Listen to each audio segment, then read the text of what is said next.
Hello and welcome back to the channel for another video. This video is going to be all about the grammar test that is going to be happening in year 6 this year, and I'm doing this video because I've got another video similar to this on the channel for the 2022 grammar paper, and this is the breakdown of the 2023 paper into the different types of questions and which questions are the most important on this paper. So the grammar paper is broken down into the 7 content domains. So the questions on the paper will fall into one of these 7 categories: grammatical terms and word class, function of sentence, combining words and phrases and clauses, verb forms, tense, consistency, punctuation, vocabulary, and standard English. Here you can see a breakdown of all the papers from 2016 onwards and how many questions for each of those content domains were on those papers. So you can see that the first one, G1, is very heavily weighted, lots of questions. The percentage of the paper was quite high for that one. G3 and G2, about the same. G4, about similar, so not loads, but about 12%. G5, which is punctuation, and G1, which is grammatical terms and word classes, they make up about half the paper. So if your child knows these questions and can answer these, they stand a really good chance of passing. G6 is about 10% and G7 is about 6%. And that's been the story for at least the last 6 papers. Obviously no papers in 2020-21, but the papers that the kids have done in the last 6 years, you can see where the questions were weighted. So last year's paper, this is the breakdown percentage-wise for the 2023 paper. So like the previous table, grammatical terms and word classes was about 24%, functions of sentence was 8%, combining words and phrases was 8%, verb forms, tense, and consistency was 12% of the questions, punctuation was a whopping 32%, quite high again, and vocabulary was 10%, and standard English questions was 6%. So what I'm going to do in this video is I'm going to take you through a couple examples of these questions from the 2023 grammar paper, and just go through and show you what these questions were like. How do I find this out? Well, at this on the mark scheme, which you can access online, you can see which questions were for which content domain. So we just go through here. You can see for the first 22 questions, only 3 were grammatical terms and word classes, 2 were functions for sentences. There was no combining words and phrases questions on the first half. Verb forms, tenses, there were 4. Punctuation, there were that many, so quite a few. 1, 2, 3, 4, 5, 6, 7. Vocab, there were 3 questions, and standard English, there were 3 questions. On the second half of the paper, similar kind of story, except a lot more word class questions. 1, 2, 3, 4, 5, 6, 7, 8, 9 word class questions on the second half of the paper. A couple of functions of sentences, about 4. Combined words and phrases, 2. Verb forms, consistencies, and 1, 2, 3, 4, 5, 6, 7, 8, 9 punctuation questions. No standard English questions on the second half of the paper, and only 2 vocab questions. So what do they look like? Well, let's start with the first content domain, grammatical terms and word classes. One of those questions was this one, question 12, and it said, in which sentence is plant a verb? So they had to find out by reading these 4 sentences. It says tick 1, which of these 4 sentences is using the word plant as a verb being a doing word. The recycling plant was closed for the weekend. Plant in this sentence is used as a noun. The children plant beans in a school garden. It's definitely used as a verb there because it's describing what the children did. I remember to water my plant every day. That is another noun. And the roses were growing in a plant pot, another noun. So the right answer for this one was the second one. Another word classes question was this one from the paper, question 20, and it says, replace the underlined words in the passage below with the correct pronouns. Write 1 pronoun in each box. Now, a pronoun is something we use to replace a name or group of names, so that we avoid repeating ourselves over and over again in writing. So Maggie and Helena wanted to visit the museum. The correct one here would have been they.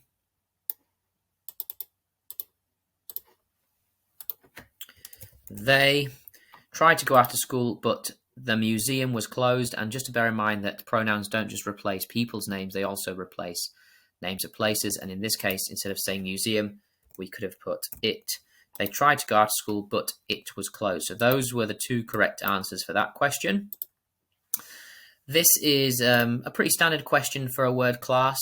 Obviously, you've got the three different word classes here, verb, noun, adjective.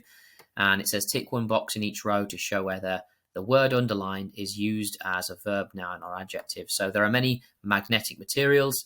This word is describing the material, so it must be an adjective. Magnets attract some metals. We're just using this word as a noun for the name of the magnets. And we can magnetize the nail. This is a doing word, therefore we are saying it is a verb. Circle number 40, so a word class question, a bit further on in the paper now. So number 40, it says, circle the adverb in the sentence below. Now this is quite a tricky question because usually children are taught that adverbs describe verbs, which they do, and that they end with ly, which they can.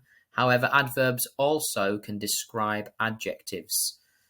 So here, the boy had 7 brothers, each one quite different from the others. So different is an adjective, and we are using the word quite as the adverb to describe how different they were. So they weren't really different, they were just quite different. So adverbs can also be used to describe adjectives as well. Another word class question from the paper, this was 42. Circle the relative pronoun in each sentence. So relative pronouns are used at the beginning of a relative clause, which I'll go into detail in another video, but essentially you're looking for words that are like which, that, who, whom, whose, and they usually give more detail about the relative clause to follow. So a large collection of gold and silver, which is known, so that's your relative clause there, relative pronoun there, sorry. Mr. Herbert, who made the discovery using a metal detector, and some of the artifacts that he found are on display in the museum. So these are all relative pronouns and they go at the start of a relative clause. Here, the relative clause is this part here ending with a comma. Here it ends with a comma here, but this one has no comma, but that is also a relative pronoun. Okay, so another word class question.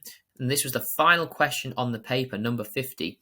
And it was a tricky one. Tick one box in each row to show whether once is an adverb or a conjunction. So how is once used in these 3 sentences? I've only been to France once with my family. Now, this once here is describing how you've been to France. And it's saying that you've only been once. And therefore, if it's describing how you do something, it's going to be an adverb. Once I arrived in Paris, I tried to speak French. Here it goes at the beginning of this subordinating clause here. So therefore, if it's the beginning of a subordinating clause and it's at the beginning of this part of the sentence, it's a conjunction. Okay. My accent really improved once we had been there for a few days. Again, this one here is joining 2 parts of a sentence together, so it is a conjunction. An easy mistake for a child to make is to think this is a fronted adverbial and therefore that is an adverb. Actually here it's used as a conjunction, so just something to watch out for. So content domain G2, there were 8% of the paper with these questions, so nowhere near as many as as word class or punctuation. But we still have to look at these types of questions. So these are about the types of sentences, and you can have commands, exclamations, statements, and questions. So this one's asking us, the first question on the paper was actually a function of sentence question. Which sentence is a command? Tick 1. The relay race will be next. That's a statement. I hope I don't drop the baton. That's another statement. Run as fast as you can. That's very bossy, isn't it? Very bossy sentence. That sounds like a command. I know you can win this race. So the one that is the command here is this third one. Okay, another functions of sentence question from the paper, which was question 2. Tick one box in each row to show whether the sentence is an exclamation or a question. Something else to know about exclamatory sentences that they normally begin with the words what or how, and they can end with the words was. So what a beautiful day it was, how amazing that meal was. So there's two clues that can help you identify exclamatory sentences. So straight away, how disappointing it was that it rained on sports day. There you've got the word how, it's an exclamation. How many times have you been to the swimming pool this week? Now, this is a bit more tricky. Yes, it begins with how, but I'm asking this question, we need to give an answer to it. Now, if we're giving an answer to it, then we know that it's actually a question, or if it needs an answer, should I say. How will you spend your summer holidays? Once again, starts with how, but here it's asking us for an answer, so it's a question. And the final one, how kind you are to give me this present. How kind you are. So this is more of an exclamatory sentence. So that was the correct answer for that question. Okay, another function of sentence question. We've got rewrite the sentence below as a statement. Use only the words given. Remember to punctuate your answer correctly. So we can't add any other words here. Is art Tariq's favourite subject? Just using that same words, we can say Tariq's. Or we can say actually, art is Tariq's favourite subject. And that would turn that sentence, is art Tariq's favourite subject, which is a question, into a statement stating a fact, art is Tariq's favourite subject. Now we move on then to G3 content domain. And once again, not a lot of questions on this one in the paper. Only 8% of the paper was this kind of question. Combining words, phrases, and clauses. So this is all about the parts of a sentence. And this first one is underline the relative clause in the sentence below. So just like I said to you in the other question, relative clauses usually start with relative pronouns, which can be words like whom, whose, where, that. The house where I was born has been demolished. Also, a relative clause is where we add extra information into the sentence. So the house where I was born has been demolished. And, you know, you would usually have a comma here and a comma here to separate that relative clause. But all you're asked to do here is to underline it. So that would be a correct answer. Another content domain question for G3 would be this one, number 33. What are the underlined words in the sentence below? The girl with the curly red hair in my class. Now, is that a relative clause, a subordinate clause, a main clause, or a noun phrase?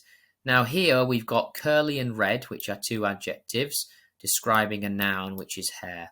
And when we have a noun described with adjectives, we call that a noun phrase. And another one for this content domain was question 39. Complete the sentence below with an appropriate subordinating conjunction.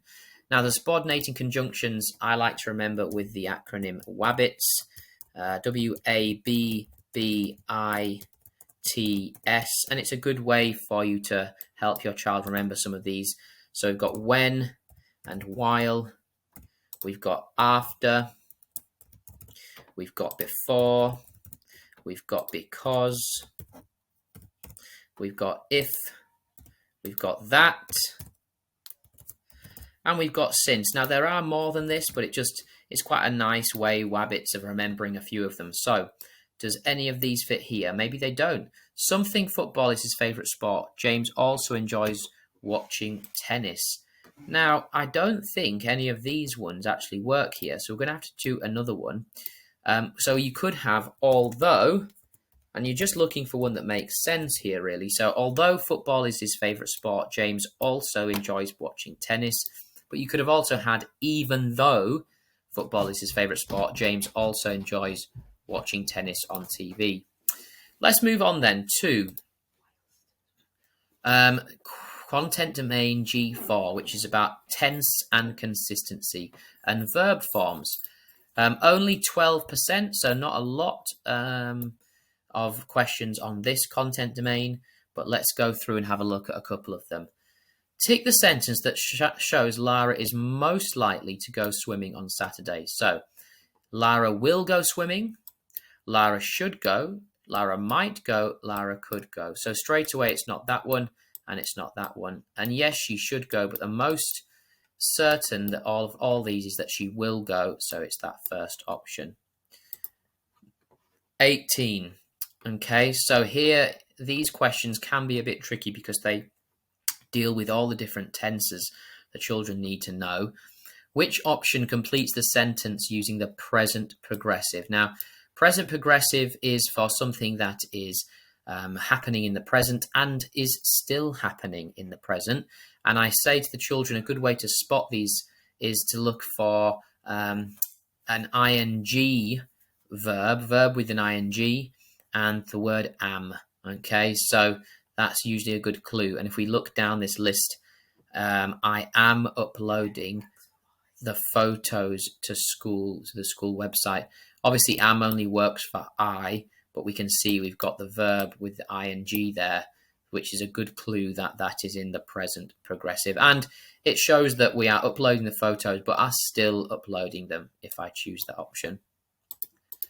Okay, so another one on verbs, forms, tense, and consistency. And we get this first question about active and passive. Now, active and passive. Active is when you have the order as subject, verb, and object within the sentence. So the subject comes first, then the verb, then the object. And passive is the other way around, object, verb, subject. A song will be sung by the children. This is actually the object, the song. The verb is sung, and children the subject. So we need to change it from OVS to SVO and bring the subject to the front. So what you would write is a song will be sung by the children. The children will sing the song. And although I have changed some of the words, when I'm writing this, it does have to make sense. Okay, but I've changed it around now into the active because children, the subject is first, then we've got the verb in the middle, and then the object song is at the end. So you've got from OVS to SVO. So question 49, which was the second to last question, was also a question, a G4 question. This time it's asking us to change it from passive, to change it from active, which is SVO, to the passive, which is OVS, object, verb, subject. So we can see the Romans invaded Britain over 1,000 years ago. Romans being the subject, invaded the verb, and the object is Britain. So I need to change this around to passive. So I'm going to put O at the start. So Britain was invaded by the Romans. And you can leave it at that and get the correct answer. You could also add over 2,000 years ago. That would also be right. But here you can see object, verb, invade, and then subject, OVS. So we know that that is now in the passive. Which moves us on to the biggest chunk of questions, the punctuation questions. A whopping 32% of the grammar paper are punctuation questions. So let's go through and have a look at a few from this paper. Insert a comma in the correct place in the sentence below. We will be planting seeds, making a pond, and looking for snails. Here we're using commas to list. So we will be planting seeds, comma, making a pond, and looking for snails. That was the correct answer for that one. Question 8, insert a pair of brackets into the correct sentence below. Charlotte, who usually hated getting wet, loved splashing in the sea. So here we're using brackets around this extra information, parenthesis, the brackets, and it goes around the extra information. So that will be correct for that one. 11, which sentence is punctuated correctly? These are tricky because we're not just looking for commas, we're also looking for apostrophes and all different types of punctuation, and it has to be used correctly throughout the whole sentence. So Charlie's party, comma, which was at the ice rink, was really enjoyable. There's a missing comma here, so that's not that one. Charlie's party, which was at the ice rink, there's a missing comma there, so not that one. Charlie's party, comma, which was at the ice rink, yeah, that's in the right place, was really enjoyable. So I think the third one would be the correct answer. Let me just check. Charlie's party, which, yeah, that is also incorrect. So number 3 is your correct answer. 24, insert an apostrophe into the correct place in the sentence below. When James plays darts, he uses his father's dartboard. Here we have apostrophe for possession. So I'm going to put the apostrophe there because the dartboard, it shows, belonged to his dad. 38. Which sentence uses a semicolon correctly? So we've given 4 options again. Semicolons can be used for an extended list or in place of a coordinating conjunction, but they must go between 2 main clauses, 2 parts of a sentence that both make sense. The bag we found, no, that's not correct there because that's used before a list and that should be a colon. The book began with a boy called Tim climbing a steep hill. Climbing a steep hill does not make sense on its own, so that can't go there. Jessie went to look for her brother Bill. That doesn't make sense, so that can't go there. The wind was howling. That's a main clause. The rain was drumming on the roof. Also a main clause. And also, if I was to take out semicolon and put and instead, it would work because this is a main clause, that is a main clause. So that final is the correct answer. 43. Insert full stops and capital letters in the passage below so it's punctuated correctly. Very tricky question, these, because they have to get all the punctuation in the right places and to get the mark. And there's quite a few things to change here. So that should be a capital W straight away. Hope that you enjoy the new school meals. Full stop, capital T. The menu will be put on our school website. Full stop, capital F. If you have any comments, please send us an email with a full stop at the end. So there's actually 1, 2, 3, 4, 5, 6 things that you need to add there in order to get the mark.